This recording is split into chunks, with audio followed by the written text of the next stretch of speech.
शिवसेनेचे पक्षप्रमुख उद्धव ठाकरे साहेबांनी उभाठा गटाचा एक मेळावा काल मुंबईमध्ये घेतला आणि या मेळाव्यामध्ये त्यांनी अत्यंत खालच्या पातळीवरती जाऊन वैयक्तिक टीका टिप्पणी जी देवेंद्रजींवरती केले, महाराष्ट्राची राजकीय संस्कृती ही नाही, त्याचा निषेधही भारतीय जनता पार्टी रत्नागिरी उत्तर जिल्ह्याच्या माध्यमातून आम्ही आत्ता करतोय। आम्ही भारतीय जनता पार्टी म्हणून महायुतीच्या माध्यमातून विधानसभा जिंकणार आहोत हा एक ठोस स्वरूपाचा संदेश देण्यासाठी माननीय नितेश राणे साहेब हे गुहागरमध्ये येणार आहेत। तिने लोकसभेच्या निवडणुकांमध्ये फक्त 0.30 मतांचा जो फरक महायुती आणि महाविकास आघाडीच्या मतांमध्ये राहिला, साधारण 2 ते 2.25 लाख मतांचा फक्त फरक पडला, म्हणून हा अशा स्वरूपाचा एक निकाल झालेला आपल्याला सगळ्यांना दिसलाय।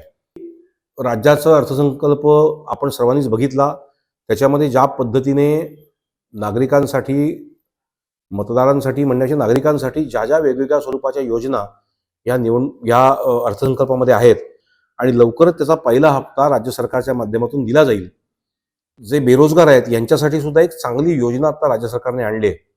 मंडळी, 2 वर्षापूर्वी राज्यामध्ये ज्या पद्धतीने सत्तेमध्ये बदल झाला, 6,000 रुपये वर्षाला केंद्र सरकार देत होतं, आता राज्य सरकार सुद्धा 6,000 रुपये वर्षाला एकूण देणार आणि त्याच्यामुळे एक चांगलं स्थिरतेचं वातावरण शेतकरी असेल, महिला वर्ग असेल। टाइम्स डिजिटलला लाईक करा, सबस्क्राइब करा, शेअर करा आणि बेल आयकॉन दाबायला विसरू नका।